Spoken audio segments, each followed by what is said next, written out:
people really want to hear about Hard Knocks. Yeah, I'm sure. The debut. Yeah, Hard Knocks was cool. I wouldn't say I sat down and watched it fully. You know, I did watch the clips that I was at the beginning. Was glad to plug the CHGO shirt in there. That was cool to see. And then obviously the first pitch. That was actually my first time doing the first pitch for the Cubs, which I think was a little overdue for myself, but we got it done. Yeah, we got it done. It was a lot of fun, and you know, I was so hesitant to do it before because of the expectations of, well, you pitched in college, and you know, I can't duff the pitch if I go out there. So, you know, obviously now the first one's the on HBO with Hard Knocks, but it was cool. They did a great job of shooting it. What they did, we showed up to Wrigley that day. I had my family there. My fiance was there.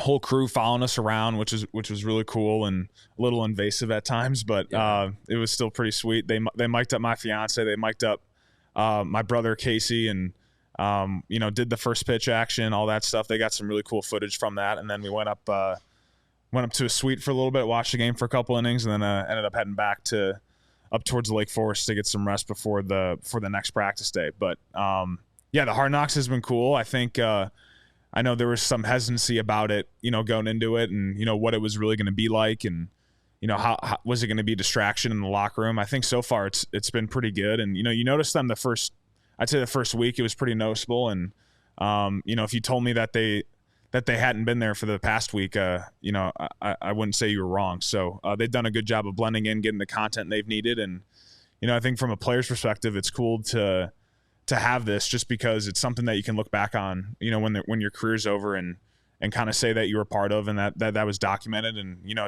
I know it's something that I'll be looking forward to showing, you know, my kids one day once I'm done playing football. So the amount that gets shot, I'm fascinated by, because there's so much footage. So much, yeah. Like, and I kind of heard, even from what you just described, all the work they put into what turned out to be like 30 seconds on the show of you throwing out the first pitch. Yeah. And they like followed you all day. Like, it's so much work. I've heard there's like up to 60 people working on it. Yeah, it's a lot of people. I think maybe the number, and it might be more than this, but I think the first day they said they'll capture a little over 400 hours of film, and you know, they obviously got to cut all that down, and they're like, the odds that, you know, we get what you said one day here at practice is probably not going to show up. And obviously there's the cuts and editing that they have to go through to get all that done. But I mean, these people, they're impressive with how they set everything up. I mean, we got our team meeting room. There's mini microphones surrounded the whole team meeting area, and cameras all around. Luckily enough, the tight end room does not have a camera or microphone in it, so we're still pretty loose with what we can say in there. But you know, I'm sure like the quarterback room's all mic'd up, and the defensive meeting room's all mic'd up, and all those things. So, but you know, they've done a really good job, and it was cool to see episode 1. I thought it was pretty sweet. I thought the intro for Caleb was really cool. That Bulls intro was really sweet. I was getting texts about that, like chill. Oh, I just got chills watching that, and it was pretty cool. Well, I did want to give Hard Knocks credit for that, because I thought the intro and the Chicago elements, you know, you and I both grew up here. Like, that was cool. That was nostalgic. Yeah. And it was different, too, I thought. It shows Chicago in a good light. You know, I know there's a lot of the crime, or you know, this or that, like it's a dangerous city, but it's a really beautiful city when especially in the summertime here, and it was cool to see them kind of highlight that type of stuff. Yeah, especially like the river downtown. Yeah, my wife and I spent a day out on the river, like, I don't know, it's a month or so ago, but it was actually like one of the hottest days we've had this summer too. Like, it was quote unquote an uncomfortable day. Yeah, everything was packed. No, like, okay, wait, people everywhere. I was on the they did the boat for the intro. I don't know if you saw that. Yeah. Was Greg on the railing? Did you see him? I thought I did, and I'm like, he's past this, right? Like he's now on the media thing. He's not past it. So that was him. Oh, he was up on the thing. It was him, and I think he may have infiltrated it too. Like, I'm not sure he was supposed to be. So how did the word get out about that, and who could show up to that? I don't know all the details. I think you know, through social media channels of the people who live their entire lives on the internet. I was like, Greg, is that fucking Greg here? What is he doing here? This is nuts. I think it was for season ticket holders. Like some of them got contacted about going to that. Yeah. Okay, I mean that was cool. I just was not expecting that to see him there. He sent me several grainy photos showing that he was on there. Yeah. Nice. I love it. I love it. He is gonna love that you actually saw him. That's fantastic. Yeah. Well, we also got to talk about the Canadian Eagle.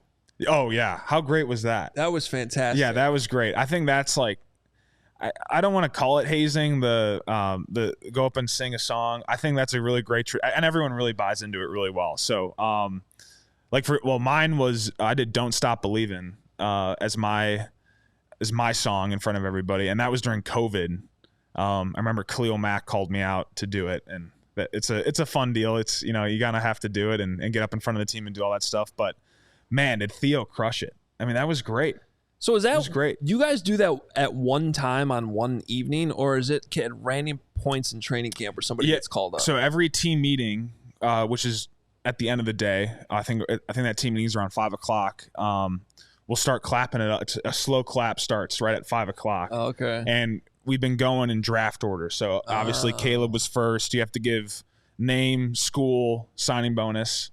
And then you get into your song, and it's all about, as Coach Flus will say, passion and preparation are the two things you need. And you just got to go up there and just let it loose. You can't worry about like how you look or how you sound. None of us are good singers for the most part, and you just got to kind of go with the flow on it. But okay, well then Theo's was great. What was the reaction then when Caleb kind of bombed? Oh, he's getting shit thrown at him. Yeah, I mean it was terrible. And you know what? He kept hyping up how prepared he was for that, and he just botched it. He didn't finish. And that's his that's like his go-to song. Like he listens to that song all the time. There was no excuse there for what happened. He ended up we had him go again, which I don't think Hard Knocks showed. Oh. We had him go again, and he did it the following day, and he did much better. Same song? No, different song. Okay. He had to do a different song. I forget what he did, but it was much better.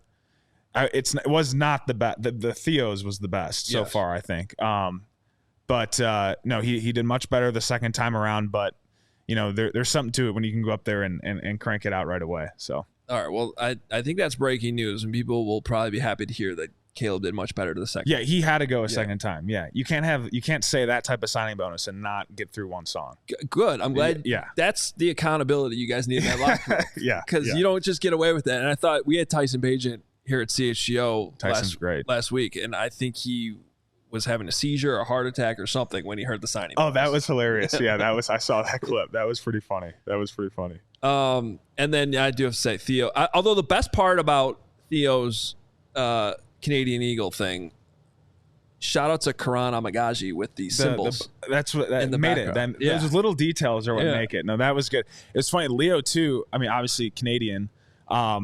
We do these things at the end of team meetings for the first week of camp, like player programming stuff. And one of them was getting out to vote, registering to vote. And we did like a little, I don't know if anyone knows what a Kahoot is, but you kind of log on and they quiz you and everyone logs in their name, and it's a competition board. And it's all like U.S. Constitution questions.